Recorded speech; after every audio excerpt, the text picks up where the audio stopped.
Bienvenue sur Bulle de Bonheur, le podcast pour prendre le temps d'être heureux. Je suis Raphaël de Foucault, chercheuse inconditionnelle de Bulle de Bonheur.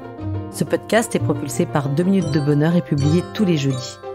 Aujourd'hui, dans notre épisode 245, nous attaquons une montagne. Comment harmoniser notre vie perso et notre vie pro ? Alors venez découvrir plein d'outils concrets et des idées inspirantes pour trouver votre propre équilibre et cultiver un bien-être durable. Un petit clin d'œil pour vous, Sylvia. Nous nous sommes rencontrés à un salon et merci pour votre témoignage. Et Sylvia nous dit « Mon petit Lino de 9 ans adore son jeu 2 minutes de bonheur en famille. Des rires et plein d'autres émotions sortent en répondant chacun à notre tour aux questions. La libération de la parole grâce à ce jeu est magique. Merci du fond du cœur. » Oh là là, mais qu'est-ce que ça me chicote! Je suis une râleuse. Je m'accroche souvent à ce qui déraille dans ma journée, aux petits agacements, à ce qui n'est pas conforme à mes attentes. Cela m'est reproché au bureau comme dans ma vie privée, alors j'essaye de m'améliorer et je galère. J'observe mon entourage. Dans les mêmes conditions, ils gardent la pêche et le sourire, et pas moi. La dernière fois, nous avons assisté à la même réunion, au cours de laquelle notre projet a généré beaucoup de questions. J'étais inquiète et agacée. Pourquoi est-ce que nos boss nous faisaient si peu confiance? Alors que ma collègue était ultra positive, parce qu'elle avait perçu ça comme le signe de leur intérêt et de leur engagement. Et là, ça me chicote. Pourquoi suis-je toujours si pessimiste et si négative? Puis-je corriger ce biais? Avons-nous du pouvoir sur nos pensées ? Nous nous disons bien souvent que nous sommes des êtres rationnels, avec des cerveaux bien tricotés, sur lesquels nous avons le contrôle. Eh bien, il semblerait que non. Le docteur Daniel Amen est un psychiatre américain spécialisé dans les troubles cérébraux. Il est l'auteur notamment de Change Your Brain, Change Your Life, donc changez votre cerveau, changez votre vie. Ses recherches ont permis de démontrer certains biais de notre cerveau, de les repérer et de les apprivoiser. D'après les recherches, le cerveau produit environ 60 000 pensées par jour, soit à peu près une pensée toutes les secondes. Et 80% d'entre elles sont négatives. Ce sont ce qu'il appelle des PAN, des pensées automatiques négatives, P-A-N. Ces pensées automatiques viennent de nos croyances et ne sont pas forcément fondées sur une appréciation réelle et non biaisée des faits du réel. C'est un peu comme si nous portions des lunettes à filtre négatif avec des œillères et que nous n'étions pas capables d'envisager la réalité de façon neutre dans son ensemble. Ces pensées automatiques génèrent ce que les chercheurs appellent des distorsions cognitives qui peuvent être rangées dans les grandes catégories suivantes. Alors, première pensée. D'abord, la pensée noir ou blanc, tout ou rien. C'est une façon de penser limitée à 2 extrêmes sans aucune nuance, de gris au milieu. Par exemple, je me suis fixé le défi de parcourir telle distance en ski de fond et finalement, je suis à bout de souffle avant d'y arriver. Je dois m'arrêter et considère que j'ai été nulle parce que je n'ai pas atteint mon objectif sans considérer la distance que j'ai déjà parcourue et qui m'a quand même rapproché de mon objectif.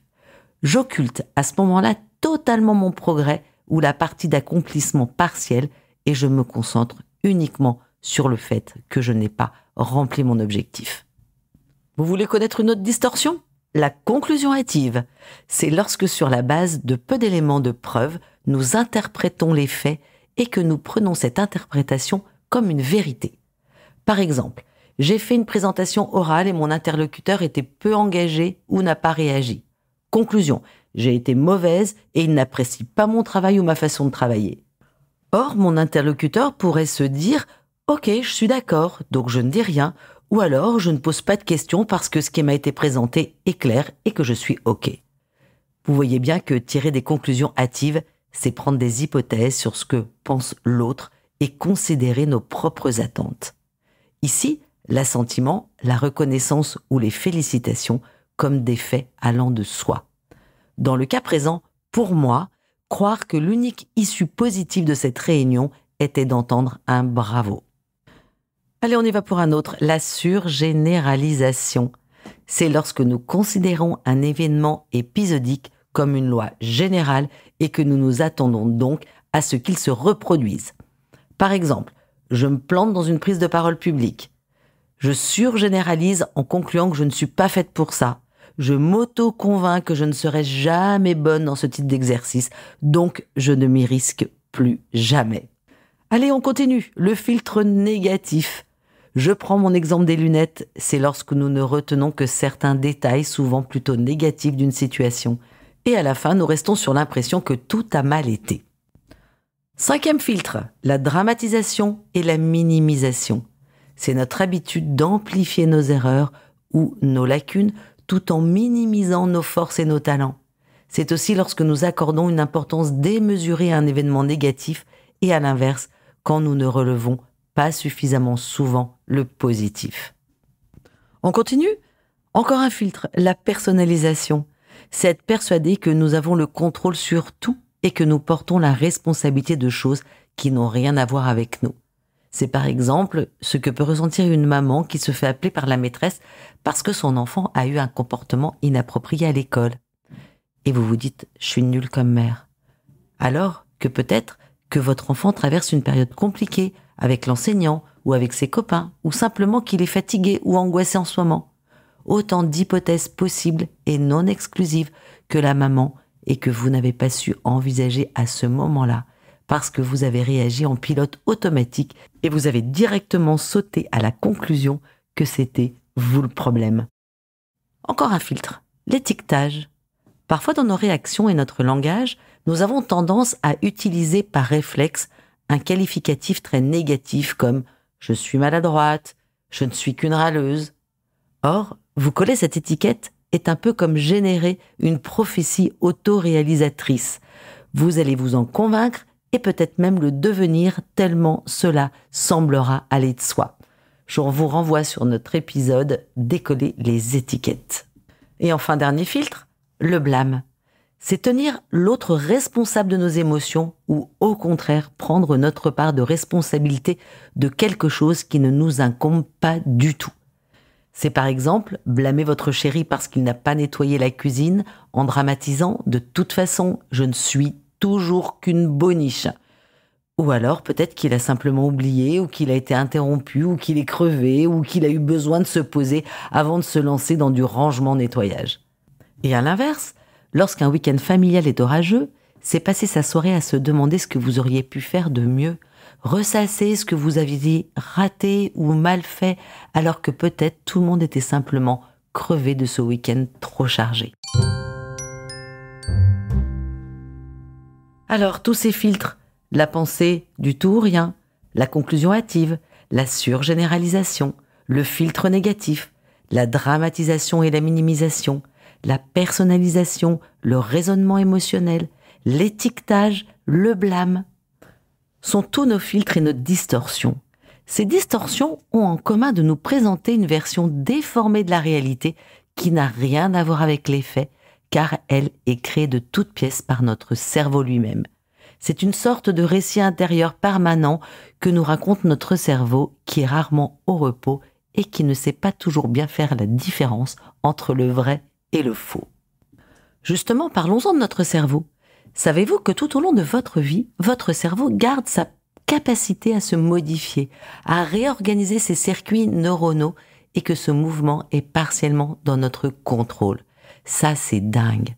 C'est ce qui est appelé la neuroplasticité. Les pensées que nous avons, les compétences que nous acquérons, nos nouvelles habitudes, tout ceci influence la chimie de notre cerveau et renforce ou, au contraire, pénalise certains circuits neuronaux. En gros, plus nous activons une pensée, plus le circuit neuronal qui y est associé va s'activer rapidement et en priorité.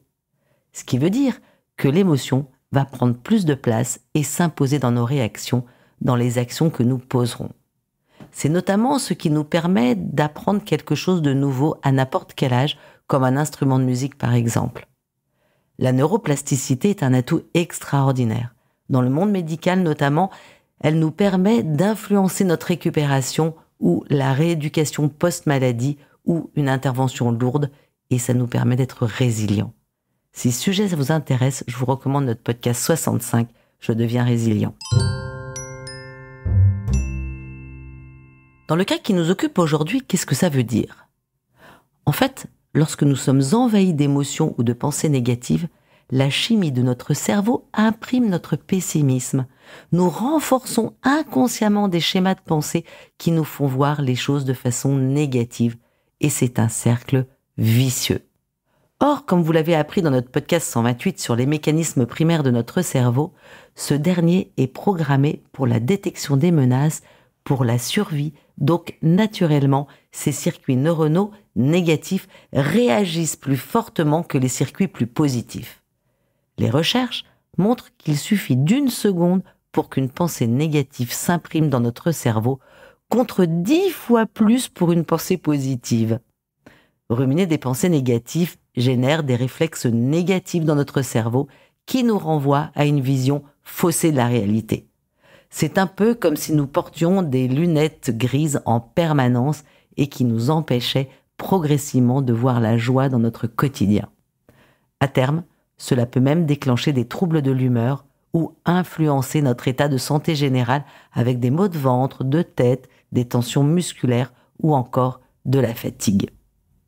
En résumé, je rappellerai cette phrase que j'aime bien, c'est que les pensées négatives s'accrochent à nous comme du velcro, alors que les pensées positives glissent comme sur du téflon.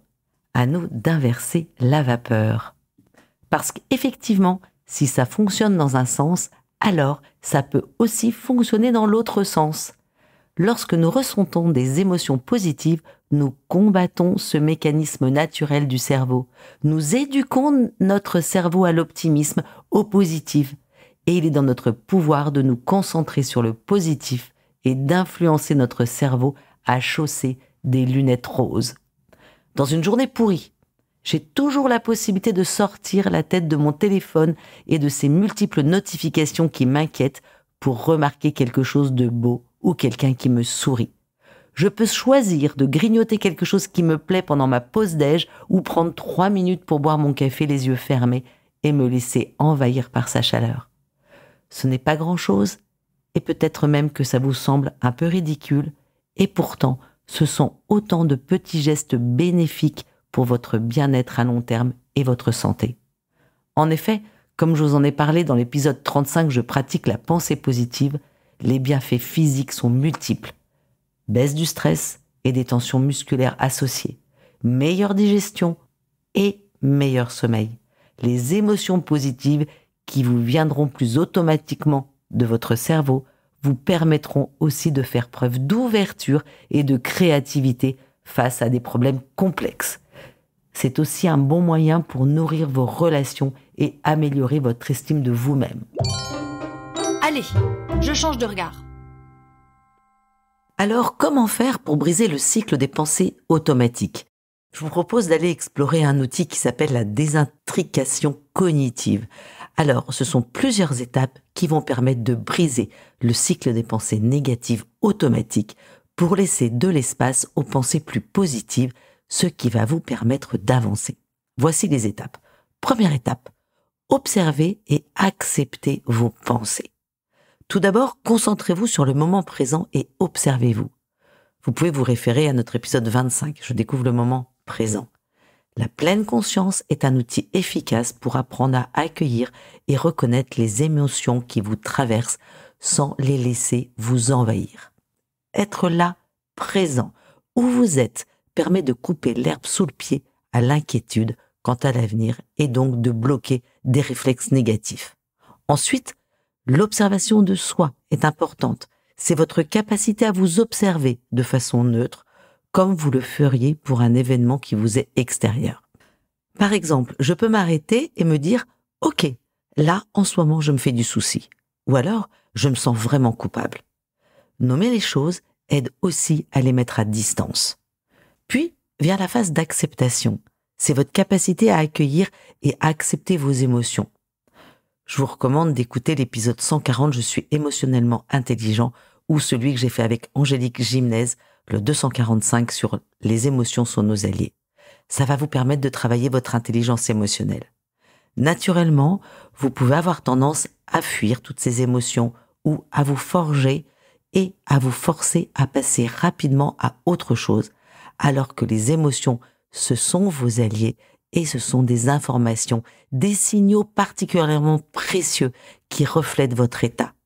Savoir les accepter, les reconnaître, les écouter et les nommer est une compétence qui vous permet de rester connecté à vous-même et de prendre des décisions ajustées. Deuxième étape, prenez du recul et catégorisez. Par exemple, au lieu de vous dire « Oh, je suis vraiment coupable », vous pourriez peut-être vous dire « Je pense que je me sens coupable ». Et, dans le premier cas, vous assénez une vérité « Je suis coupable », un fait, tandis que dans la deuxième solution, « Je pense que je suis coupable », vous introduisez la possibilité que ceci soit le produit de votre cerveau et non la réalité. C'est une façon de prendre de la distance par rapport à une pensée négative automatique qui surgit.